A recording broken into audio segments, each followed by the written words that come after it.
السلام عليكم ورحمة الله تعالى وبركاته. إذا اللوائح الملاح اللوائح لائحة المنتخب المغربي التي سوف يواجه بها المنتخب الإكوادوري والمنتخب الباراغواني في هذا الشهر المقبل. أعلن عنها المدرب الجديد وهبي، وهي لائحة خالية من العاطفة وبتوجيهات من فوزي القجع. إذن مباشرة ندخل في التفاصيل. فهذه اللائحة هي لائحة مميزة، وعرفت إضافة الكثير من الأسماء الجديدة، إضافة إلى عدم استدعاء بعض الأسماء التي كان من المتوقع أن تكون في هذه اللائحة. إذا نبدأ على بركة الله. إذا بالنسبة للحراس فهناك ياسين بونو والمهدي الحرار وبن عبيد والحرار. الدفاع هناك حكيمي، الوحدي، حلحال، مزراوي، صلاح الدين، ديوب، باعوف، أيت بودلال، شادي، رياض والقرواني.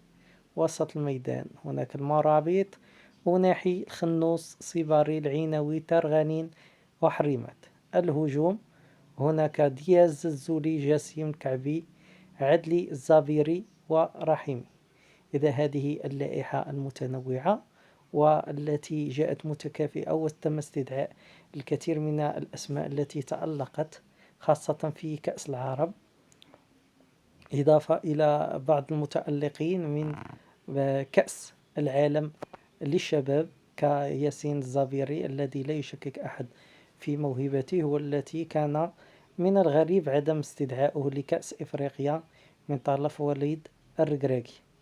هذه وسط الهجوم: عز الدين أوناحي، إسماعيل الصيباري، بلال خنوس، نائل العينوي، سمير لأول مرة سمير المرابط، وأسامة ترغالين المتألق، إضافة إلى محمد ربيع حريمات الذي استدعوه على خلفية تألقه في كأس العرب.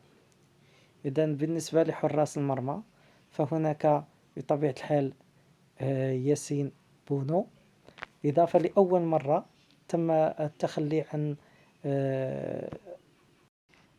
بعض الحراس المتألقين ليستضيف مكانهم بعض حراس البطولة في الوداد: المهدي بن نايد ديب والمهدي الحرار.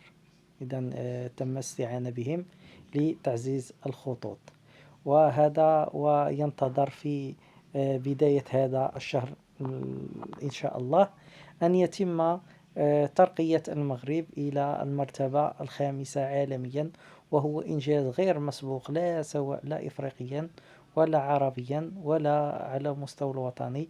لأول مرة سوف يصعد في الترتيب على خلفية تتويجه بعد الكثير من المشادات والمحاكمات التي دامت تقريبا شهرين بكأس إفريقيا.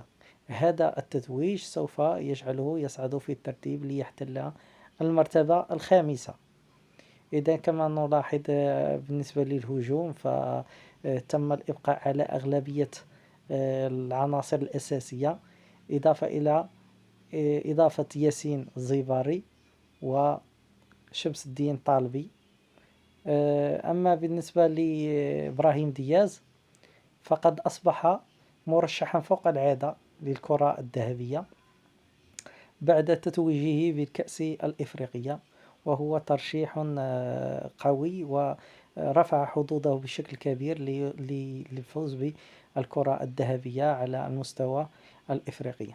ولم يخفي هذا الأخير فرحته وانشراحه بهذا التتويج الإفريقي بكأس إفريقيا.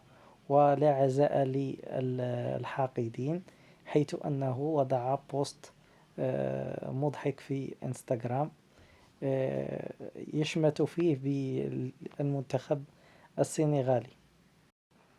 إذا نتمنى كل التوفيق للمنتخب المغربي. إذا في سيال متسق فقد رفع المنتخب السنغالي دعوة ضد ما حصل وتتويج المغرب، حيث يحاول السنغال الإبقاء على ما بقي من حظوظه للحصول على الكأس الإفريقية، إلا أن هذا الطلب سوف يقابل غالبا بالرفض لضعف الملف السنغالي.